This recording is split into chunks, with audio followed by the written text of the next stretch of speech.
Place à l'invité politique. On va parler de Russie et d'Ukraine aujourd'hui avec Thierry Mariani, député UMP des Français de l'étranger.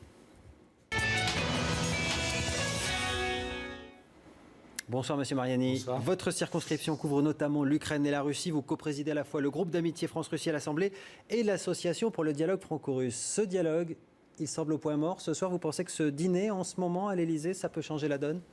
C'est une bonne chose, parce que je pense qu'avec la Russie, il nous faut dialoguer, on ne peut pas couper tout contact. Et le jeu dans lequel les Américains veulent nous entraîner, à savoir toujours plus de sanctions, est un jeu où l'Europe sera perdante et où en réalité on sera de plus en plus isolé. Donc voir François Hollande dialoguer avec Vladimir Poutine, ce n'est pas un lapsus, hein ? Non, Vladimir Poutine, c'est une bonne chose.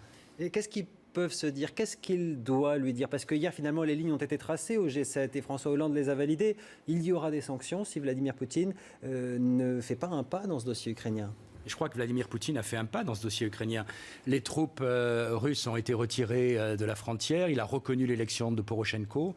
Aujourd'hui, on a un gouvernement légal après le coup d'État qu'on a connu en Ukraine. Et visiblement, cette élection permet désormais de réouvrir le dialogue. Donc, je crois qu'il faut arrêter de dire en permanence certaines accusations sans aucune preuve et au contraire dialoguer avec la Russie. Est-ce qu'il faut qu'on s'inquiète? L'Union européenne a fait savoir hier qu'elle allait commencer à repenser ses approvisionnements en gaz, par exemple, trop dépendante de la Russie. L'Allemagne parle même de rouvrir le dossier des gaz de schiste. Est-ce qu'il y a de quoi s'inquiéter pour la France aussi, pour l'Europe en général, sur cette arme diplomatique du gaz russe ?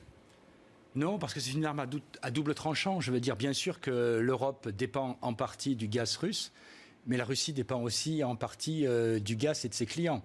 Et donc c'est un jeu où en réalité chacun tient l'autre par la barbichette.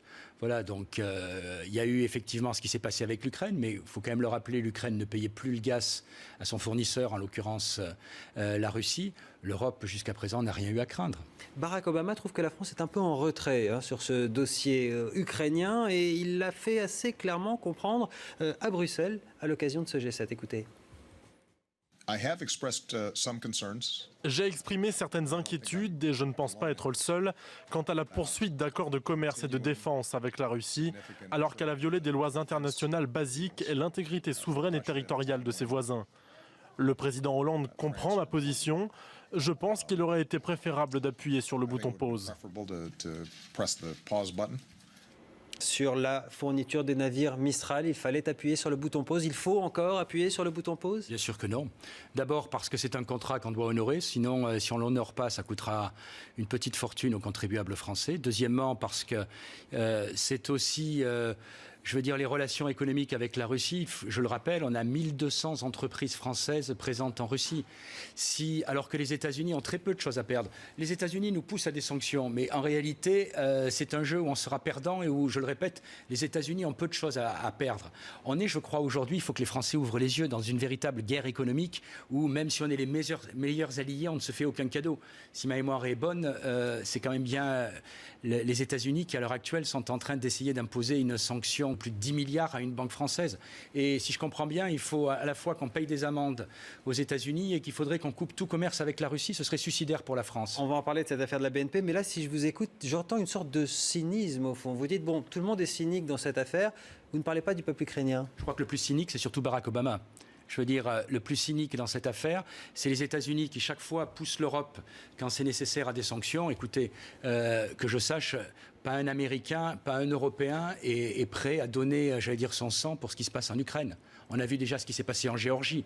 Et donc aujourd'hui, je crois qu'en Ukraine, je le répète, il faut dialoguer. Les Russes ont retiré leurs troupes de la frontière. Les Russes ont reconnu l'élection du nouveau président. C'est un pas. La première décision, faut-il le rappeler, du nouveau gouvernement ukrainien a été au contraire de bannir les langues régionales. Oui, mais ils l'ont fait sous la pression, les Russes. Le pas dont vous parlez, ils l'ont fait sous la pression des sanctions. Finalement, est-ce que ce n'est pas une bonne idée de dire on va les augmenter pour qu'ils fassent un pas supplémentaire encore? Mais franchement, vous pensez que si l'armée russe avait voulu occuper une partie de l'Ukraine, c'était un problème? Et vous pensez sérieusement? Elle ne l'a pas fait? Heureusement, parce que Vladimir Poutine est plus intelligent. Et peut-être parce qu'il a vu que la communauté se mobilisait? Parce que je pense aussi qu'il est relativement intelligent et qu'il y a ce qui était, j'allais dire...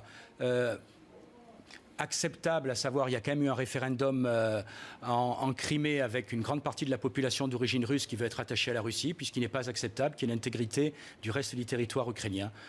Vous parliez du dossier BNP Paribas sous le coup d'une amende potentielle de 10 milliards de dollars sous la législation américaine. François Hollande a demandé à Barack Obama d'intervenir. Écoutez sa réponse aujourd'hui.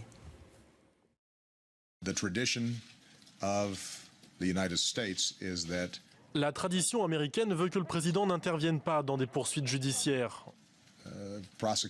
On n'appelle pas le ministre de la Justice. Je ne décroche pas le téléphone pour dire au ministre de la Justice comment instruire les affaires en cours. Ces décisions sont prises par une autorité de justice indépendante. Vous appelleriez ça comment, un camouflet ? J'appelle ça un rappel évident, mais si je comprends bien, Barack Obama nous répond qu'il ne peut pas intervenir dans la justice américaine et il nous demande à nous d'intervenir auprès d'entreprises privées pour supprimer des contrats et demander aux contribuables français... C'est pas la même chose. La justice, c'est une entreprise privée. Oui, c'est pas la même chose, mais les entreprises aussi, c'est les entreprises privées, c'est les emplois en France. Je veux dire, ça peut pas être un dialogue à sens unique où en permanence, on est, pardonnez-moi, à la remorque des Américains. L'Europe existe, doit le prouver qu'elle existe. Dans l'Europe, je pense qu'on a aujourd'hui des relations historiques avec la Russie qu'on aurait tort de couper. Et si je comprends bien, on doit se priver ou on doit couper toute relation avec le gaz russe. Pour faire quoi? Pour acheter le gaz de schiste américain? Donc ce que vous dites finalement, c'est qu'il vaut mieux être du côté de Vladimir Poutine dans cette affaire? C'est ce que je semble entendre. Non, il faut être aux côtés de l'Europe, il faut être aux côtés de la France, c'est-à-dire que la France a des intérêts différents de la Russie, la France a des intérêts différents des États-Unis, et que par moment, il faut savoir défendre ses propres intérêts et pas uniquement être, je veux dire, à la remorque pour plus de sanctions qui ont abouti quasiment à rien, qui sont au contraire humiliantes, et où finalement, quand on regarde les personnes qui ont été sanctionnées dans les sanctions individuelles, on s'aperçoit que très souvent, c'est des amis de la France. Je pense à Léonid Slutsky, président du cercle d'amitié avec la France. Je pense à Rogozin, qui est l'un aussi des grands amis de la France. Voilà. Je pense que ami de la France, mais ami de Vladimir Poutine aussi, oligarque pour certains. Oui, mais c'est pas. Attendez, être ami de Vladimir Poutine, c'est pas encore un crime. Oligarque pour certains, oui, qui ont fait leur fortune sur le démantèlement des sociétés publiques russes. Oui, bien sûr. Mais il n'y a pas de problème avec tout ça. Attendez, quel est le rapport? Je veux dire qu'ils ont fait surtout leur fortune sur l'explosion de l'URSS et la privatisation d'un certain nombre de sociétés. Mais quand j'entends... Et la prédation, effectivement, des ressources nationales. La prédation des ressources nationales, certains pays comme les États-Unis voulaient qu'on les mette à la privatisation. Pour faire quoi? Pour que les compagnies internationales puissent les acheter. Voilà, je crois que par moment, Vladimir Poutine a su défendre les intérêts de son pays. C'est vrai qu'aujourd'hui, en Russie, les principaux intérêts stratégiques dépendent encore des Russes. En France, on ne peut pas dire la même chose. Vous diriez qu'il y a trop de moralisme dans ce dossier, vu de Paris en ce moment? Je dis que quand les États-Unis, ça les arrange, font de la morale.